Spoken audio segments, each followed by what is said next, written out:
तो मैं रिक्वेस्ट करूंगा डॉक्टर शेफाली गुलाटी को, वो अपना प्रेजेंटेशन हमारे सामने प्रस्तुत करें. So doctor Shefali, welcome to the meeting. You can Thank share you. your screen. Yeah, thank you. Yeah, Welcome, thank Dr. you. Shefali. Yeah. Thank you. Thank you. Thank you so much. And thank you for having me over. अभी इतना सारा discussion चल रहा है, हम लोग discuss करते हैं. अभी आपको जो जो चीजें कुछ क्वेरी रेज हुई थी और कुछ और मैं आपको कुछ पेरेंट्स को स्पेसिफिकली रिक्वेस्ट करना चाहूंगी कि हम लोगों को देखना है कि एक बच्चे को होलिस्टिकली पूर्ण रूप से देखना है, उसका पूर्ण रूप से केयर करना है.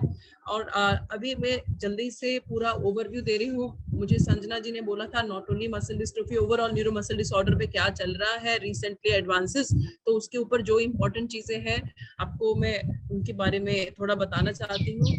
कि हमारे यहाँ पे एक ना बहुत सारे मसल की प्रॉब्लम्स होती हैं, जो मसल के साथ जो नसें जाती हैं, जो स्पाइनल कॉर्ड में जाती हैं, फिर वो दिमाग से कनेक्टेड होती हैं, वो सारों में से सब रिलेटेड है. कहीं पे भी प्रॉब्लम दिमाग में से कोई भी इनपुट जो आ रहे हैं या स्पाइनल कॉर्ड में आ रहे हैं या नसों में आ रहे हैं या मसल में आ रहे हैं या नर्व और मसल के जंक्शन में, बहुत सारे के सारे न्यूरो मसल प्रॉब्लम करते हैं. और आज भी 2022 में भी द मेन स्टे जो है क्लिनिकल अप्रोच है हिस्ट्री और एग्जामिनेशन. और बहुत ही इंपॉर्टेंट है कि कम से कम 2 जनरेशन की हिस्ट्री ली जाए, क्योंकि अगर हमारे हिंदुस्तान में एक फैमिली में 2 बच्चों को डीएमडी है, 2 बच्चों को एसएमए है, कोई भी और मसल डिस्ट्रोफी या कोई और प्रॉब्लम है, तो मैं कहूंगी कि हमारी मेडिकल फ्रेटर्निटी और पेरेंट्स फेल है. बाकी अगर जब एक बच्चे को प्रॉब्लम है तो दूसरे प्रेगनेंसी के लिए ऑब्वियसली जेनेटिक काउंसलिंग होती है, प्रीनेटल डायग्नोसिस होता है, तो वो सबके लिए इंपॉर्टेंट है. क्योंकि एक बच्चे का बोझ उठाना कितना मुश्किल है, अगर दूसरा बच्चा भी सेम आए तो फैमिली कितनी टूट जाएगी, ये हमें सोचना चाहिए पूरा. हमें सब इसलिए जागरूकता इंपॉर्टेंट है. जब भी पेशेंट देखना है तो उसका पूरे रूप से देखना है. एक पीडियाट्रिशियन को दिखाना है, उसके बाद वो पीडियाट्रिक न्यूरोलॉजिस्ट के पास भेजेगा, ताकि समझना है कि क्या क्या चीजें हैं. सिर्फ मांसपेशी की प्रॉब्लम नहीं है, उसमें देखना है कि और क्या चीजें हो सकती हैं. और बच्चे की जो फंक्शनल चीज है वो जरूर इम्पोर्टेंट है देखना, और क्या क्या प्रॉब्लम्स है बच्चों में. इसमें जो है आपको सिर्फ इसलिए लिस्ट कर रही हूँ कि जो इन्वेस्टिगेशंस आजकल भी किए जाते हैं, सीपीके होता है, एएमजी एनसीवी होता है, आरएनएसटी होता है, कुछ इमेजिंग होते हैं, कुछ एक्सरसाइज टेस्टिंग होती है, कभी हमें एक मेटाबॉलिक समझते हैं. कई बार बच्चे ना थकान हो जाती है एक्सरसाइज करते हुए, मसल वीकनेस होती है, या कुछ बुखार से रिलेटेड होता है, खान पान से रिलेटेड होता है, वो सब स्पेसिफिक सिचुएशंस होती हैं, उसमें वो एक्सरसाइज टेस्टिंग करते हैं. एक और दिस नेक्स्ट इंपॉर्टेंट चीज है मसल बायोप्सी. आजकल मसल बायोप्सी थोड़ी कम हो गई है बिकॉज ऑफ जेनेटिक टेस्ट, पर फिर भी हमें ये देखना है कि जहाँ पे भी हम मसल बायोप्सी कराएं वहां पे सिर्फ नॉर्मल स्टेनिंग नहीं, पूरी फैसिलिटीज हो. क्योंकि इसमें स्पेशल स्टेनिंग होती है जिनकी फोटो में मैं आपको दिखाऊंगी just to have an idea. अब जिस जगह पे पूरी स्टेनिंग हो सकती है मसल बायोप्सी को हम फ्रीज करते हैं लिक्विड नाइट्रोजन में. मैं इसको मेरे को अभी 34 इयर्स हो गए हैं अभी एम्स में, और पिछले 25 साल से I am being heading this neuro muscle clinic. तो उसके अंदर जो है हम देख रहे हैं कि जो मसल बायोप्सी का ऑलरेडी, पहले तो सारी मसल बायोप्सी से कोशिश करते थे, अब तो परसेंटेज कम हो गई है, लेकिन जो भी बायोप्सी हम करते हैं उसको इमीडिएटली न्यूरोपैथोलॉजी लैब में ट्रांसफर करना होता है. तो कोई और जगह जहाँ पे अवेलेबल है, शुरू में सिर्फ हमारे यहाँ और निमहांस में था, जहाँ अभी आपको आलोकता ने बताया था अबाउट नलिनी, एंड तो वो वहाँ पे कर रहे थे, और हम उनका सेंटर में वहाँ उनके वहाँ डॉक्टर गायत्री वगैरह कर रहे थे, हमारे यहाँ पे doctor MC Sharma and doctor Chitra सरकार एंड डॉक्टर एमसी शर्मा वगैरह कर रहे थे. तो बस वहीं पे हो रहा था, अब काफी जगहों पे हो गया है. तो बस जहाँ पे मसल बायोप्सी वहीं कराएंगे जहाँ पे वो फैसिलिटी अवेलेबल है. और जेनेटिक टेस्टिंग का आजकल काफी वो इम्पोर्टेंस हो गई है, पर स्पेसिफिक इंडिकेशंस के बारे में बताऊंगी. कुछ मसल इमेजिंग भी होती है. आजकल क्या कहा जा रहा है कि हमारे को कई कई जगह पे कोई डॉक्टर्स आपको बताएंगे, तो आपको देखना है कि समझना है कि कुछ कारण से हमें हेल्प मिलती है इमेजिंग में. अल्ट्रासाउंड, सीटी, एमआरआई वगैरह से हमारे को हेल्प मिलती है. कई बार कईयों को बच्चों को मांसपेशी की प्रॉब्लम होती है, इन्फ्लेमेटरी, कुछ महीनों से होती है. अभी मसल डिस्ट्रोफी तो लंबी होती है ना, कुछ जेनेटिक नहीं होती, वो अक्वायर्ड होती है, तो उससे हमें पता चलता है कि बायोप्सी कहाँ करें. कई और कैल्विनोपैथी वगैरह होती है, उसमें कोई पर्टिकुलर जो पर्टिकुलर कंपार्टमेंट इन्वॉल्व होते हैं, पोस्टीरियर मीडियल कंपार्टमेंट, ये थाई का है एमआरआई. अल्ट्रासाउंड है, उसमें हम काफी 1980 में पहला पेपर पब्लिश हुआ, फिर वो ज्यादा इंपॉर्टेंस नहीं दी गई उसको. अल्ट्रासाउंड में भी हमें पता चल जाता है, डिफरेंट ग्रेडिंग होती है, उससे दिख जाता है कि बच्चे को किस प्रकार की प्रॉब्लम है. डीएमडी के लिए बोला गया है कि उसकी प्रोग्रेशन को मॉनिटर करने के लिए अल्ट्रासाउंड का रोल हो सकता है। सो इसको हमें एक्सप्लोर करना है। इंपॉर्टेंस ये रहेगी जो सारे हम अनुसंधान कर रहे हैं, नई नई ड्रग्स की बात कर रहे हैं, उसमें whether we can use ultrasound. हम लोग ने 2 शोध किए हैं जिसमें हम अल्ट्रासाउंड में जो बच्चे ढीले होते हैं, फ्लॉपी बच्चे होते हैं, जिनको मायोपैथीज होती है, जिनको एसएमए होता है, उनमें हमने देखा है ये देखो जैसे नॉर्मल मसल में ये सारा सफेदियां दिख रहा है पूरा, लेकिन ये जो कंजेनल मायोपैथी में ये सारा का सारा गायब है। तो बेसिकली उसमें से इन चीजों से हेल्प मिल सकता है, ये नॉन इन्वेजिव है। तो ये सारी चीजों के ऊपर देखना है। और आजकल नया हो गया है कि कुछ कई मायोपैथीज हैं जिसके अंदर कौन सा मसल ग्रुप इन्वॉल्व है, उससे हमारे को आइडिया मिलता है कि कौन सी प्रकार की मायोपैथी है, फिर उसके हिसाब से फोकस्ड हम जेनेटिक टेस्टिंग कर सकते हैं। कई हमारे मसल डिस्ट्रोफीज है जिसके अंदर ब्रेन की प्रॉब्लम होती है, जैसे ये बच्चा था, ये हमारे बच्चा है जो पहला बच्चा है इंडिया में जिसको फुकुयामा मसल डिस्ट्रोफी डायग्नोज किया था हम लोगों ने। बहुत पुराना पब्लिश पेपर है हमारा जिसमें ये मसल में इसके एमआरआई ब्रेन के अंदर ये जो सिस्ट है और ये जो सफेद है ये सिस्ट है सेरिबेलम में, ये वाली चीजें हैं। और इसके अंदर ये जो बनावट में थोड़ा नुक्स था ब्रेन में, तो ये सारी चीजें देखने से हमें आइडिया मिला। उस जमाने में this I am talking about 20 years back, तब जेनेटिक्स थी नहीं, तो हमने बेसिकली एमआरआई की इमेजिंग से हमने इसका डायग्नोसिस तब बनाया। तो कुछ मसल डिस्ट्रोफीज में व्हाइट मैटर चेंजेस भी होते हैं। सीपीके आप बहुत कॉमनली सब लोग देखते हैं वो डीएमडी, बीएमडी, एलजीएमडी में और कुछ एक्यूट वाले इन्फ्लेमेटरी मायोपैथीज में होता है। हमें देखना है कि जो एसएमए वगैरह बीमारियां उसमें भी 2-3 टाइम्स नॉर्मल तक भी रेज हो सकता है एसएमए टाइप 2 और 3 में, लेकिन 10 टाइम्स रेज नहीं होगा।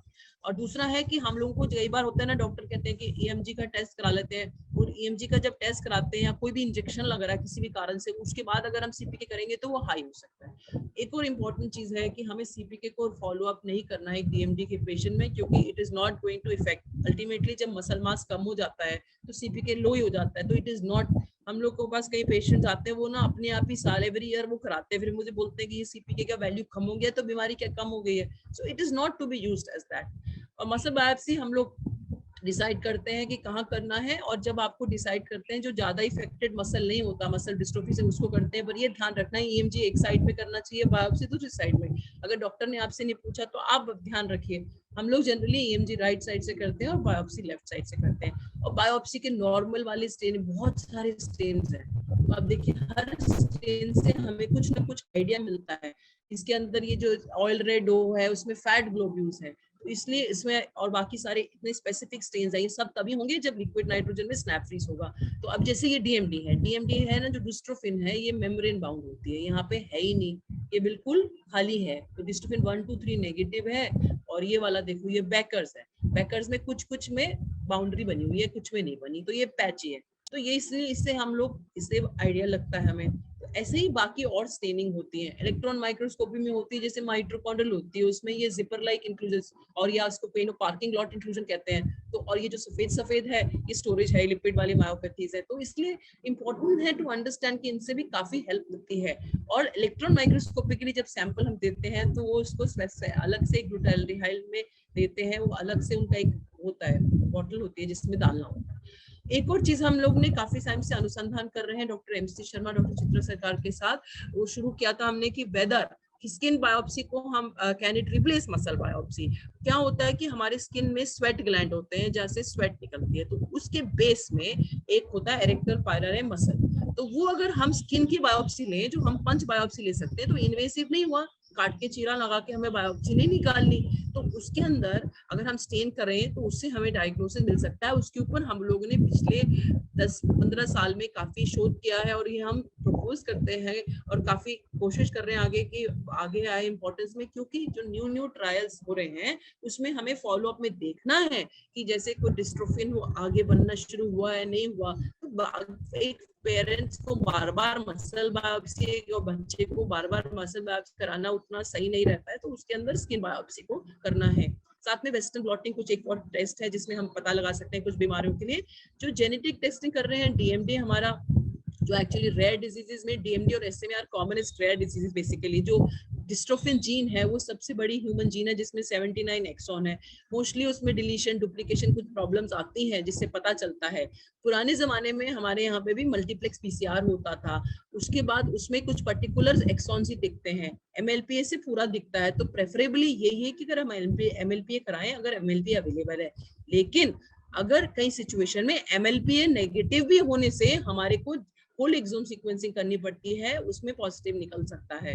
तो वी हैव टू अंडरस्टैंड कि 100% नहीं हुआ, अगर MLPA नेगेटिव आया तो you may need to do a whole exome. SMA दूसरी एक कॉमन प्रॉब्लम है जिसमें SMN जीन होती है क्रोमोसोम नंबर 5 में, उसमें एक्सॉन 7 डिलीशन होता है 98% बच्चों में।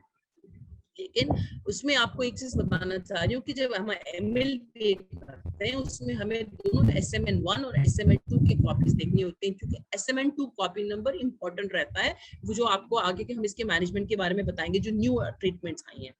DMD क्लासिकल हम सबको मालूम है, उसके अंदर ये बेसिकली काफ हाइपरट्रोफी होती है और अल्टीमेटली देखो कॉन्ट्रैक्चर्स में हो जाता है। लेकिन मैं ये बस ये मेंशन बता रही हूँ कि हमारे यहाँ पे भी बहुत सारा अनुसंधान हुआ है, वहाँ डॉक्टर खादिलकर ने LGMD में कई डॉक्टर खादिलकर के कुछ साइंस डिसाइड किए थे क्लिनिकली, और ये वाला वैली साइन है जिसके अंदर ये जो डेल्टॉइड मसल हाइपरट्रोफिड है और ये इंफ्रास्पाइनेटस हाइपरट्रोफिड है बीच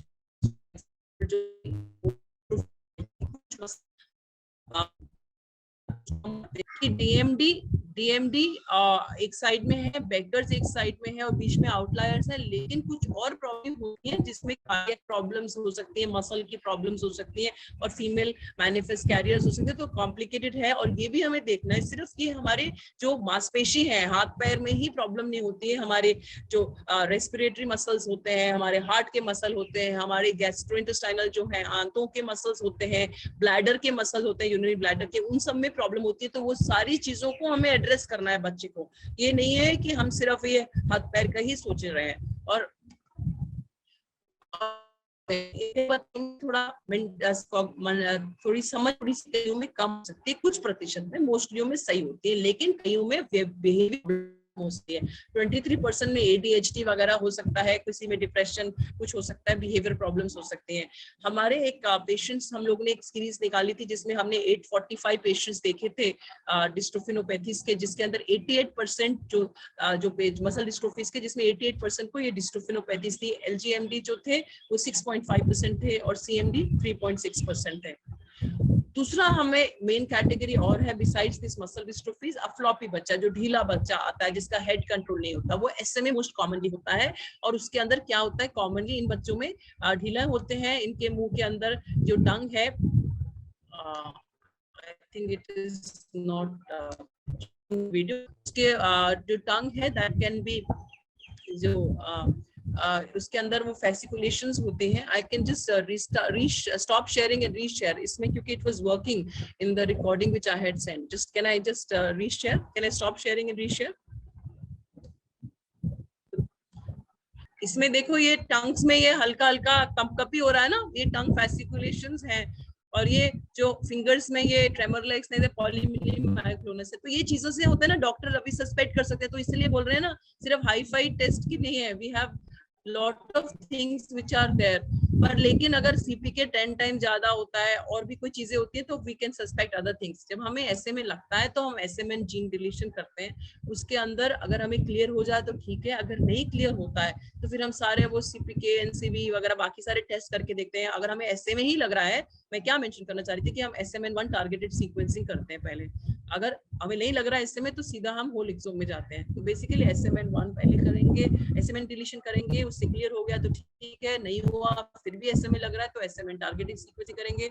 और अगर नहीं लग रहा है या और भी कोई और प्रॉब्लम लग रही है, कोई भी मायोपैथी, तो हम होल एक्सोम में जाते हैं। ये आपको सिर्फ इसलिए बता रही हूँ क्योंकि हमें समझना चाहिए कि अगर हमारे को कोई बता रहा है, SMA के टाइप्स ना 0, 1, 2, 3, 4 होते हैं। टाइप 0 तो होता है कि पहले से ही, पैदा होने से पहले से होता है, 1 लेस देन 6 मंथ्स में आता है उभर के, 2 less than 18 months, 3 more than 18 months. लेकिन फंक्शनली हमें सिर्फ दिखता है नॉन सिटर्स, सिटर्स और वॉकर।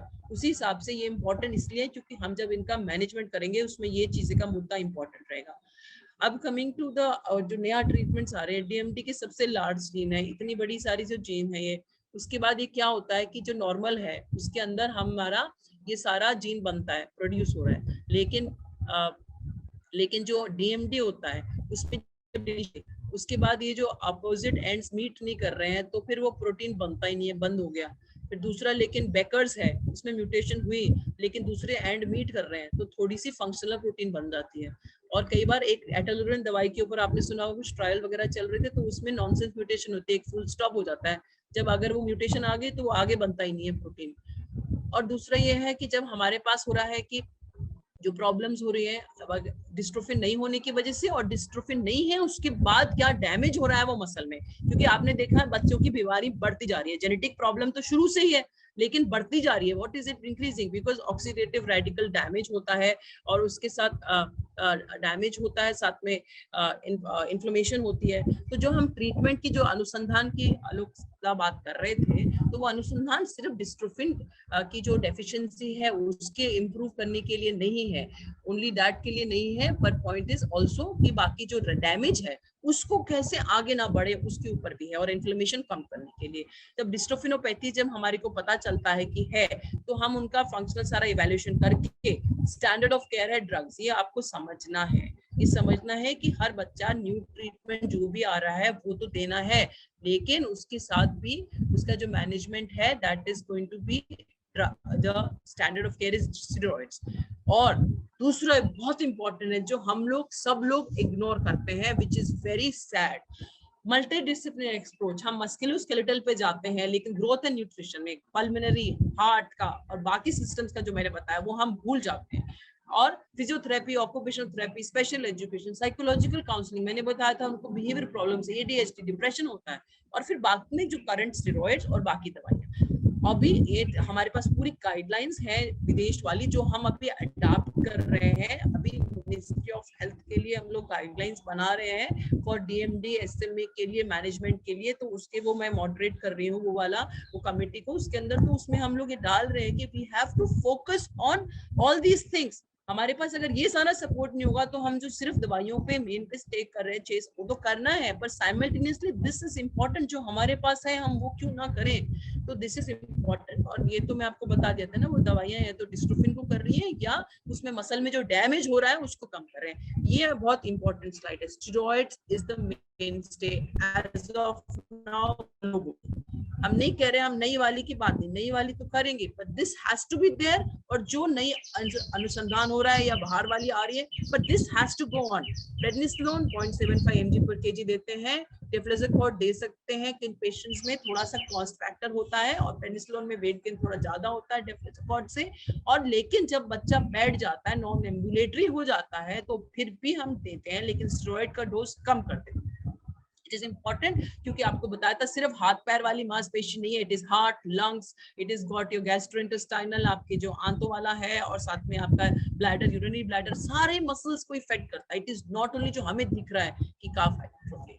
और जो स्टेरॉइड्स है, ये स्लाइड इसलिए है कि उसका डेफिनेटिव मैकेनिज्म है, ये नहीं कि ऐसे दिया जा रहा है, वो आगे का डैमेज को कम करता है। दैट इज वाई जिस गति से बीमारी बढ़ती है वो गति को कम किया जा सकता है, and more chance, more time for ambulation, मतलब थोड़ा ज्यादा बच्चा चल पाएगा, 2 साल 3 साल, और आगे भी जब है तो उसकी क्वालिटी ऑफ लाइफ, उसकी जो हिम्मत है और power of things will be better. So these are specific reasons. साथ में रेस्पिरेटरी मसल की ट्रेनिंग करनी है, वो बहुत इंपॉर्टेंट है। कार्डियक की वैल्यूएशन करना है, वो एनुअली होता है, और बाद में वो डिपेंड ऑन वेरियस थिंग करते हैं। बोन हेल्थ इंपॉर्टेंट है, बच्चे ज्यादा बाहर जाते नहीं है, सनशाइन का नहीं होता, कैल्शियम वगैरह देखना है, विटामिन डी देखना है। यू हैव टू इंश्योर कि इस वजह से कोई चोट वोट ना लगे, कुछ फ्रैक्चर और ना हो जाए, तो बहुत इंपॉर्टेंट है।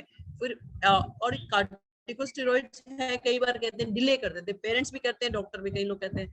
अब क्या है, जो आसपास जो डॉक्टर्स होते हैं, जो रूटीन पीडियाट्रिशियंस होते हैं या कुछ है, वो देखते हैं, वो कह रहे हैं अच्छा बाद में शुरू करेंगे, अभी तो बच्चा ठीक है।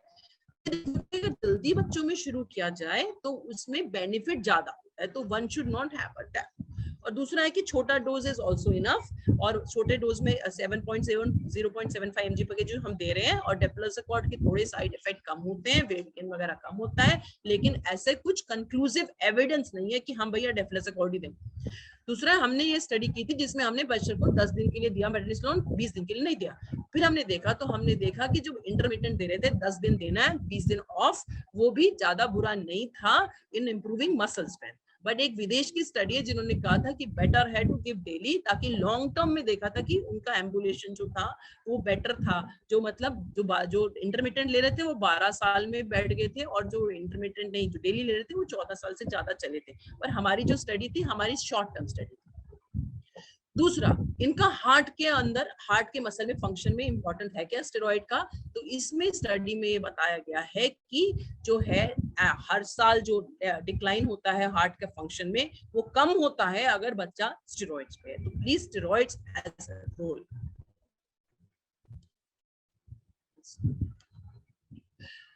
बेकर्स में देना है कि नहीं देना, कुछ स्टडीज में बोला जा रहा है कि थोड़ी सी इंप्रूवमेंट होती है मसल स्ट्रेंथ में, तो अभी भी डिबेटेबल है, स्टैंडर्ड ऑफ केयर नहीं है बेकर्स में।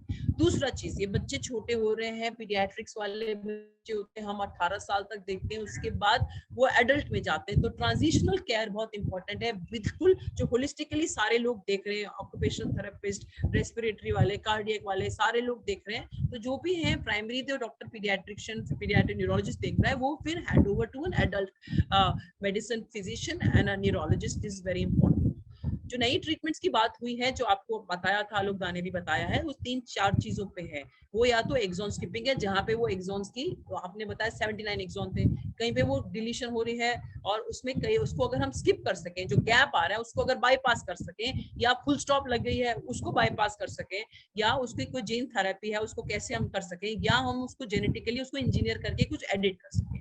अभी एफडीए अप्रूव्ड है, जो एफडीए अप्रूव्ड ड्रग्स के बारे में बता रही हूँ, एक ये एटेलुरिन ड्रग है जो हम स्टॉप कोडॉन के लिए लेते हैं, नॉनसेंस म्यूटेशन के लिए, जहाँ फुल स्टॉप लगा देते हैं, उसके लिए यूरोप में अप्रूव्ड है, एफडीए में अभी अप्रूव नहीं है। अभी हिंदुस्तान में 6 साइट्स में स्टडी चल रही थी, हमारे यहाँ पे भी चल रही थी, अभी वो हमारे 11 पेशेंट इसमें इनरोल्ड है, उसका भी स्टडी खत्म होने लगा है। तो एक्सॉन्डिस जो 51 है वो पहले आई थी सितंबर 2016 में, और उसके बाद 53 आई है 19 में, 53 का दूसरा वाइटोलर्सिन 2020 में आया है, और सबसे लेटेस्ट 45 है फरवरी 2021 में। ये एफडीए अप्रूवल्स की बात हुई है।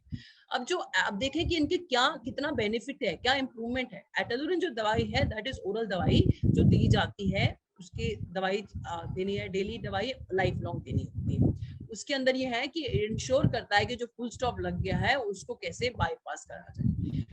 और इसमें देखा गया है कि जो बच्चे थोड़ा सा चल पा रहे हैं 300 मीटर या कुछ 6 मिनट में, तो उससे ज्यादा बेनिफिट है। और उन्होंने दिखाया है कि जो जिस गति से बीमारी प्रोग्रेस हो रही है, उस गति को स्लो किया जा सकता है, लेकिन स्टॉप नहीं किया जा सकता। फिर वो जो एटेलप्रेसेंट 51 है, ये देखो जिस फोटो में साफ दिख रहा है, अब ये गैप आ रहा है ना, ये गैप आ रहा है बिकॉज ऑफ द डिलीशन।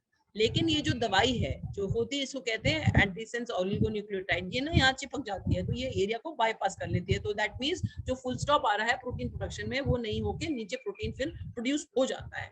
तो इसके लिए जो स्टडीज में दिखाया है कि जो डिक्लाइन है, जो गिरावट है बच्चे में, वो थोड़ी सी कम होती है। और साथ में ये दिखा रहे हैं कि जो डिक्लाइन है, इसमें भी यही दिखाया कि जो गिरावट को कम किया जा सकता है। फिर इस और एक स्टडी में दिखाया था कि ये भी है कि इसके अंदर हार्ट में और हाथ के फंक्शन में भी इंप्रूवमेंट है, ताकि जो बच्चा बैठ गया है तो उसको भी बाद में बेनिफिट हो सकता है। और साथ में लंग फंक्शंस के अंदर भी कह रहे हैं कि जो गिरावट आती है उसको भी कम करना है। कमिंग नेक्स्ट टू 53, अच्छा ये 51 और 45, 53 ये सारी वीकली इन्फ्यूजन है to be given over life. And इसके अंदर ये जो 53 वाली है, उसके अंदर भी ये दिखाया गया है कि उसमें थोड़ा डिस्ट्रोफिन प्रोडक्शन बायोप्सी में इंप्रूव हो रहा है, पर फंक्शनल अभी नहीं बताया। और वाइटोलर्सिन वाले में दिखाया है कि उसमें जो थोड़ा सा फंक्शन प्रोडक्शन बढ़ रहा है, और थोड़ा सा बच्चे में जो जिससे बैठ के उठ रहा है, हम गॉवर साइन करते हैं ना, या 6 मिनट चल रहा है, वो थोड़ा इंप्रूवमेंट हो रहा है।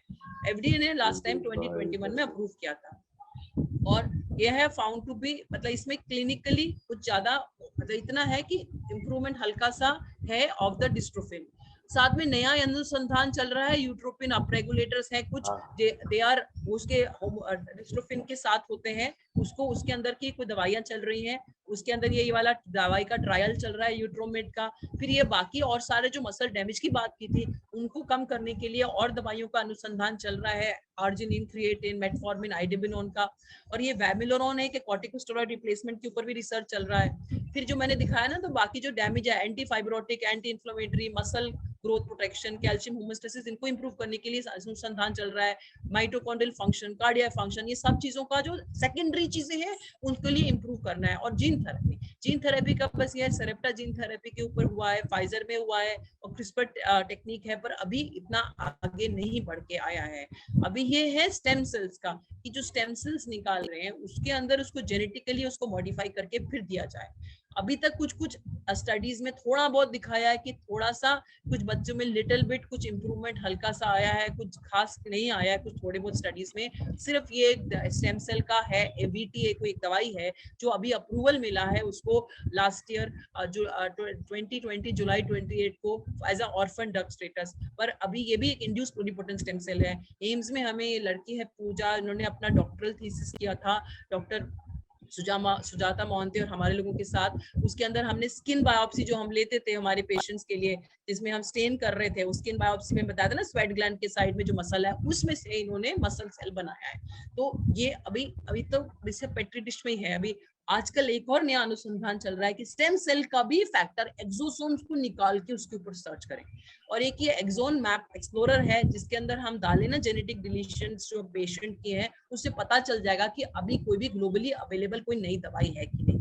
अब ये बहुत इंपॉर्टेंट नेक्स्ट 2 स्लाइड्स है 51, 53, 53 और ये सब 45, ये सब चीजों में ये देख रहे हैं कि हल्का फुल्का इंप्रूवमेंट बताया आपको मैंने बताया। अब ये बहुत इंपॉर्टेंट है विच इज चिंता का विषय।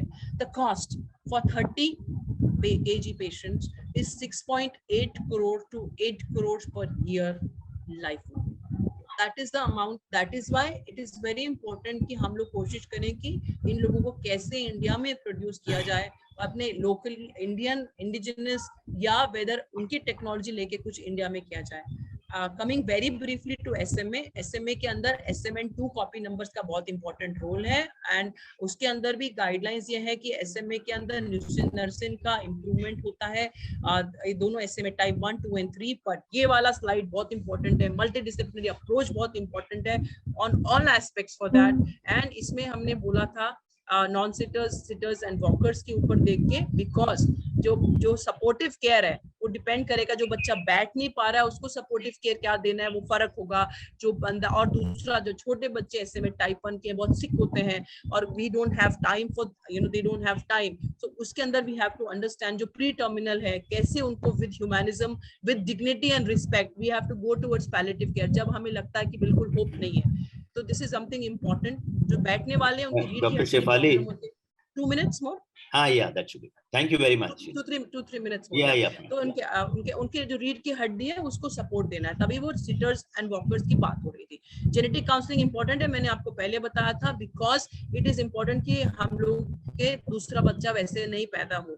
SMN2 है वो कॉपी नंबर जो है, SMN2 is a backup gene. क्या होता है SMN1 और SMN2 के अंदर ये C2T को एक पर्टिकुलर डिफरेंस होता है। तो क्या होता है कि जो SMN1 है नहीं हो रहा SMA के पेशेंट में, SMN2 के अंदर जो है कॉपी में C2T का चेंज है तो अनस्टेबल प्रोटीन है। अब जो सारी नई दवाइयां हैं एक्सेप्ट द जीन थेरेपी, वो क्या कर रही हैं कि इसको वो मॉडिफाई कर रही हैं ताकि जो ये C2 वाला है उसमें क्या होता है कि जब प्रोड्यूस कर रहे हैं तो एक्सॉन 7 निकल जाता है, तो ये अनस्टेबल है। तो जो दवाइयां नई ऐड कर रही हैं वो 7 को अंदर ही रह जाए ताकि वो फंक्शनल प्रोटीन बने, उस पे ऐड कर रहे हैं। तो ये न्यूसिनर्सिन भी उसी पे है, पर वो इंट्राथीकली देते हैं। पहले 4 डोजेस शुरू में लोडिंग होती है, फिर 4 मंथली लाइफ लॉन्ग है, ठीक है। और इसके काफी ट्रायल्स हो चुके हैं जिसमें सोच तो दिखाया कि all age group it is beneficial and it is been approved for all age groups. Zolgensma is the gene therapy which 2019 में आया था, लेकिन ये AV9 वेक्टर से वो जीन अंदर दी जाती है मसल में, लेकिन ये रिप्लेस नहीं करती है। तो वेदर कितना फंक्शनल प्रोटीन रहेगा वो देखना है। सिंगल इंफ्यूजन है, लाइफ लॉन्ग है, इनमें थोड़ा प्लेटलेट काउंट कम होता है, लिवर फंक्शन डिफेक्ट्स होते हैं, लेकिन वो सेटल हो जाते हैं और इनको स्टेरॉइड थोड़ा टाइम देना पड़ता है। इनकी वाली स्टडीज हुई है, उसमें बहुत क्लियरली दिखाया है छोटे बच्चे बड़े बच्चे सब में अच्छा इंप्रूवमेंट है, बट फंक्शनल इंप्रूवमेंट है। एक ही लॉन्ग टर्म स्टडी के बारे में बताऊंगी कि जो स्टडी इनको इंप्रूवमेंट मिली थी बच्चों में, motor improvement, they have persisted for 5 years after treatment. और एक और नया स्टडी चल रहा है, ये वाला 15 साल का देख रहे हैं कि वेदर 15 साल तक ये रहेगा, बिकॉज ये ह्यूमन जीनोम के अंदर नहीं जा रहा है, वो साइड में रह रहा है एंड प्रोड्यूसिंग, तो वो रहेगा कि नहीं वो इंपॉर्टेंट है। हम दोबारा जीन थेरेपी नहीं दे सकते क्योंकि जब AV9 हम देते हैं तो उसके बाद AV9 की अगेंस्ट एंटीबॉडी बनती है, तो उसको हम दोबारा रिपीट नहीं दे सकते। और छोटे बच्चों में, अर्लियर बच्चों में देंगे तो बेटर बेनिफिट है। इन्होंने शो किया कि जो 6 हफ्ते से कम बच्चों में दिया है उसके अंदर वेरी गुड फंक्शनल आउटकम है। लास्टली ये लास्ट दवाई है, ओरल है। ओरल दवाई जो है ये लाइफ लॉन्ग देनी है, FDA अप्रूव्ड 2020 में है, इंडिया में जुलाई लास्ट ईयर में आई है, ओरल ड्रग है and it is was approved for 2 months and above and had shown very significant improvement and लेकिन अभी डिफरेंट स्टडीज हैं ऑन डिफरेंट एज ग्रुप, सब में बेनिफिट दिखाया है। अभी बस आपको लेटेस्ट वाली बताऊंगी, ये है जो फर्स्ट 6 वीक्स ऑफ एज में था, उनको बच्चों को जब दिखाया तो उन्होंने देखा कि 12 महीने पे उनके बच्चों की मोटर माइलस्टोन बिल्कुल नॉर्मल बच्चों की तरह थे। तो जितना जल्दी पकड़े उतना अच्छा है। तो अब 2022 जनवरी में इनको लेस देन 2 months के लिए भी अप्रूवल मिला है। पर ये बहुत इंपॉर्टेंट स्लाइड है, कॉस्ट।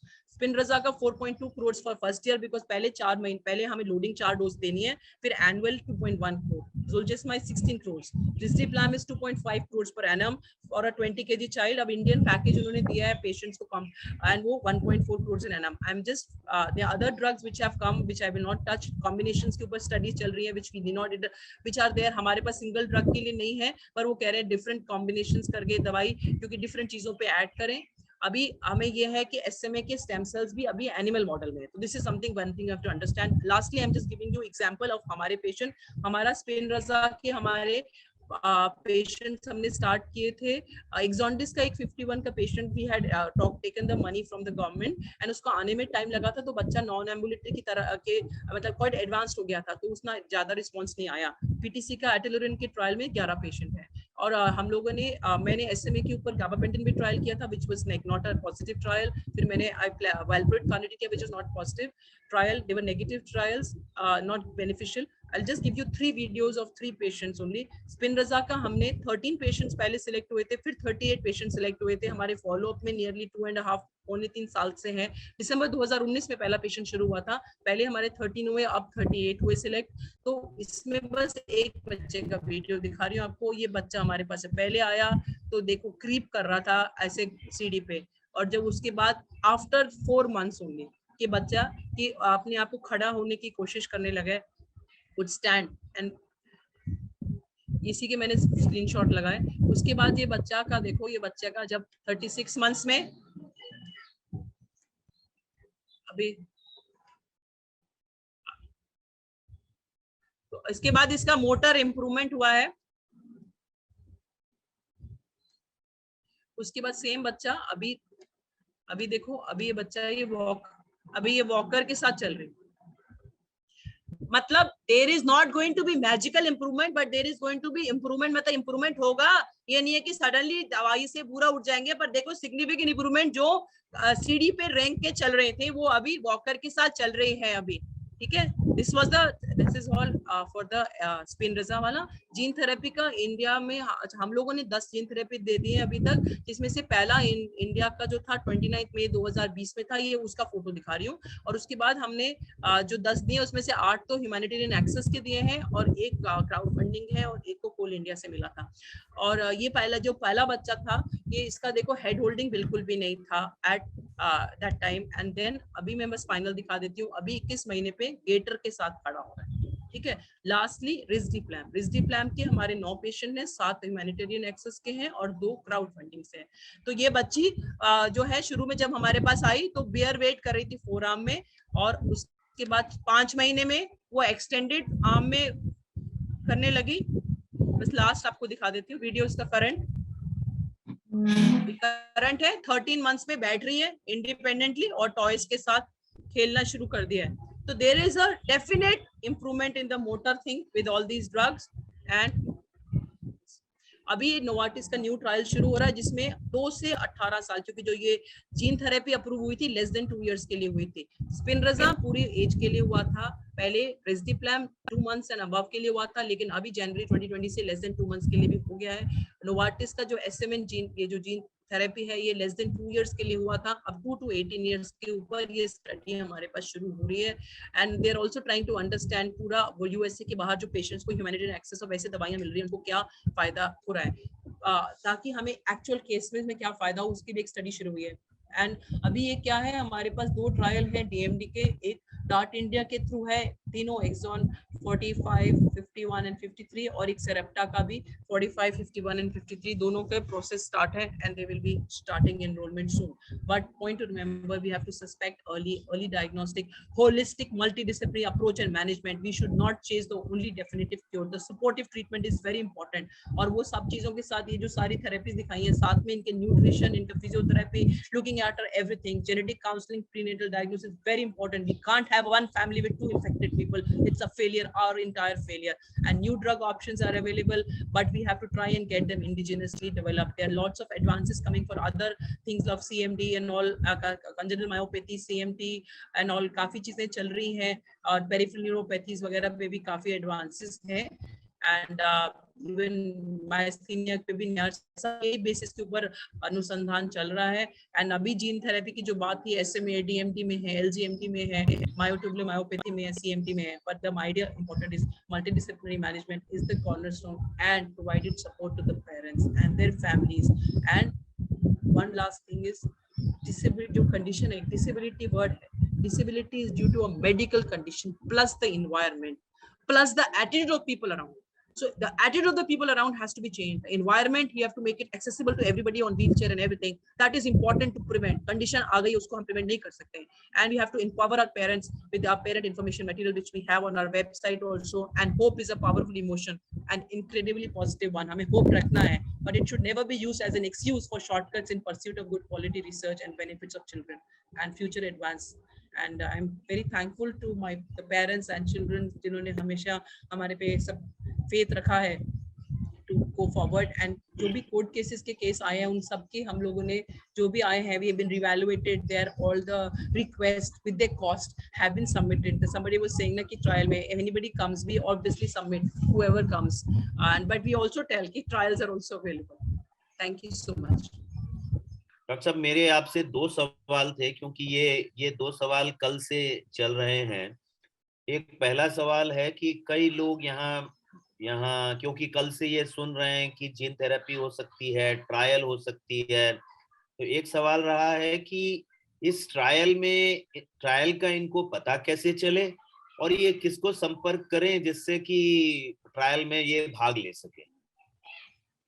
एक चीज है कि जब छोटे बच्चे हमारे SMA में, तो ये है कि जो बच्चा 2 साल से कम आ रहा है ना, तो उनको हम ह्यूमैनिटेरियन एक्सेस प्रोग्राम जो ह्यूमैनिटेरियन एक्सेस प्रोग्राम है, जो ग्लोबल एक्सेस अभी भी वो दे रहे हैं, उसमें लॉटरी होती है, उसमें हम उनकी डिटेल्स हम उनको भेज देते हैं, उनका क्लिनिकल इवैल्यूएशन करके डिटेल्स इमीडिएटली. वो तो लेस देन 2 ईयर्स, क्योंकि वो लेस देन 2 ईयर्स को लेते हैं, तो उनकी हम उसमें उनकी हमेशा we just send that immediately. उस पे we did not have any trial on that, but जो भी ये लोग हमें लिख सकते हैं, किसी को भी कांटेक्ट करना है, दे कैन ईमेल, हमारी वेबसाइट में ईमेल आईडी है, they can write to us and they can anyway come and seek appointment. तो जो SMA में लेस देन 2 इयर्स में हम हमेशा अपने आप ही वी टेल द पेरेंट्स कि अवेलेबल है, and we put them in lottery. वो लॉटरी होती है क्योंकि उनको पेशेंट की आइडेंटिफिकेशन नहीं जाती है, पेशेंट का सिर्फ डेट ऑफ बर्थ से जाता है, तो ये नहीं पता कि मैंने भेजा है आपने भेजा, you understand. So they do a lottery every 2 weeks. तो अभी हमारे पास 8 पेशेंट हैं, अभी मेरे पास रिजेक्ट आया था कि 8 के पेशेंट रिजेक्ट हो गए, उनको नहीं मिला, तो वो तो अपने आप डालते हैं. We tell them when any patient comes to us, तो हम बताते हैं. और 2 to 18 का भी आ रहा है ट्रायल, तो तभी हम सब जगह बता रहे हैं, वेबसाइट पे भी बताएंगे. तो और जो बाकी चीजों के प्रिस्क्रिप्शन जो भी आके बोलते हैं कि they should be submitted, we give the prescription. ये हम हर वर्ष कोई भी DMD SMA का आते हैं, they ask for prescription, we write the prescription. उसमें पूरा एक बैकग्राउंड मटेरियल बना है जिसमें लिटरेचर रिव्यू के साथ we write the prescription for that, and it's signed by me and my team and my HOD and MS. So it is a proper documented kind of a prescription. तो मना नहीं होता. किसी ने बोला था ना प्रिस्क्रिप्शन देते हैं, पर ट्रायल्स आए तो वो बताते हैं, because that is they are just on the horizon, so they can take part in trials meanwhile, you know. So that is ठीक है. बहुत धन्यवाद. दूसरा सवाल था डॉक्टर साहब, आपने मसल बायोप्सी के बारे में काफी विस्तार में बताया, और मेरे ख्याल में ये भी काफी जरूरी था.